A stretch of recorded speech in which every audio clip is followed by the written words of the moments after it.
friends and my dear students, welcome to ज्ञान का सागर with संजीवनी।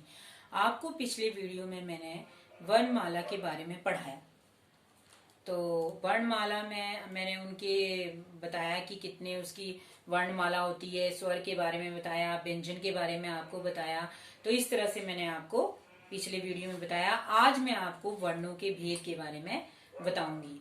तो चलिए आज हम वर्णों के भेद के बारे में पढ़ते हैं। वर्ण कितने प्रकार के होते हैं? वर्ण कितने प्रकार के होते हैं? दो प्रकार के। वर्ण कितने प्रकार के होते हैं? दो प्रकार के होते हैं। वर्ण कितनी तरह के होते हैं? दो प्रकार के होते हैं। फर्स्ट आ गया हमारा स्वर। फर्स्ट क्या आ गया? स्वर। और सेकंड क्या आ गया हमारा? दूसरा क्या आ गया? व्यंजन। दूसरा क्या आ गया? व्यंजन। अब हम पढ़ेंगे, आज हम पढ़ेंगे स्वर। स्वर के बारे में। तो स्वर जो होते हैं वो कितने प्रकार के होते हैं? जैसे हम पूछेंगे स्वर कितने प्रकार के होते हैं, तो स्वर जो है वो तीन प्रकार के होते हैं। कितनी तरह के होते हैं? स्वर कितने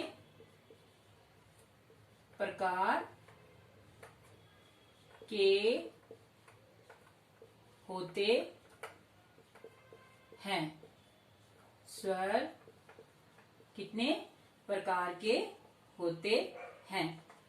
स्वर तीन प्रकार के होते हैं। स्वर कितने प्रकार के होते हैं? सारे स्वर कितने प्रकार के होते हैं? तीन प्रकार के। कितने होते हैं? तीन प्रकार के। कौन कौन सा? फर्स्ट आ गया हमारा हंस स्वर। फर्स्ट आ गया हमारा हंस स्वर। सेकंड हमारा आ गया द्विगु स्वर। और थर्ड आ गया हमारा फ्लूट स्वर। थर्ड क्या आ गया हमारा? फ्लूट स्वर आ गया। थर्ड आ गया हमारा फ्लूट स्वर। तो अब मैं आपको ये समझाती हूं कि स्वर कितने प्रकार के होते हैं। स्वर तीन प्रकार के होते हैं। हंस स्वर। हंस स्वर उसे कहते हैं जिन सब शब्दों के उच्चारण में कम समय लगता है, उसको क्या कहते हैं?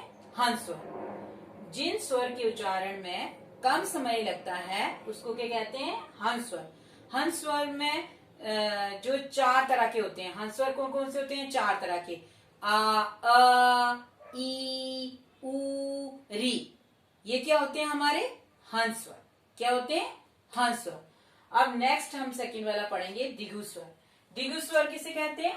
द्विगु स्वर में जिन शब्दों के उच्चारण में हंस स्वर से दुगना समय लगता है, अधिक समय लगता है, उसको क्या कहते हैं?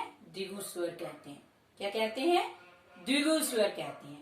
अब द्विगु स्वर में जिस तरह से हमने इसमें चार बताया कि चार हंस स्वर होते हैं, इसी तरह से हम आपको बताएंगे कि द्विगु स्वर में सात तरह के होते हैं। जैसे आ, ई, ए, ओ। ये क्या हो गए हमारे? द्विगु स्वर। क्या हो गए? द्विगु स्वर। अब हम पढ़ेंगे फ्लूट स्वर। फ्लूट स्वर किसे कहते हैं? जिन शब्दों के उच्चारण में द्विगु स्वर से अधिक समय लगे, ज्यादा समय लगे, उसको क्या कहते हैं? फ्लूट स्वर। क्या कहते हैं? फ्लूट स्वर। अब जैसे कि ओम। ओम क्या है? फ्लूट स्वर। क्या है? फ्लूट स्वर। तो आज हमने स्वर के कितने प्रकार हैं उसके बारे में जानकारी प्राप्त की। अब मैं आपको ये एक चीज और स्वरों के बारे में बताना चाहती हूँ कि स्वरों को कैसे, मतलब मात्राओं में कैसे उसको उच्चारण किया जाता है। जैसे मान लो हम कहेंगे कि स्वर और व्यंजन को अगर हमने इकट्ठा यूज करना हो, इकट्ठा उसका प्रयोग करना हो मात्राओं का, तो कैसे करेंगे? तो स्वर और व्यंजन जो होते हैं, स्वर और व्यंजन एक साथ ही प्रयुक्त होते हैं, लेकिन स्वर जो होते हैं वो मात्राओं के रूप में व्यंजन के साथ प्रयुक्त होते हैं। जैसे हम बोलेंगे किताब, तो ई की मात्रा किस में लगी? मात्रा के रूप में लगी। और व्यंजन क्या लगा हमारा? तब। ये क्या हमारे व्यंजन है। तो ये क्या हो गया हमारा? क्या हो गया? स्वरों को किस तरह से मात्राओं के रूप में लगाना है वो इस तरह से लगाते हैं। ठीक है। तो मैं आशा करती हूँ कि आपको ये स्वर जो है काफी अच्छे से समझ आ गए होंगे।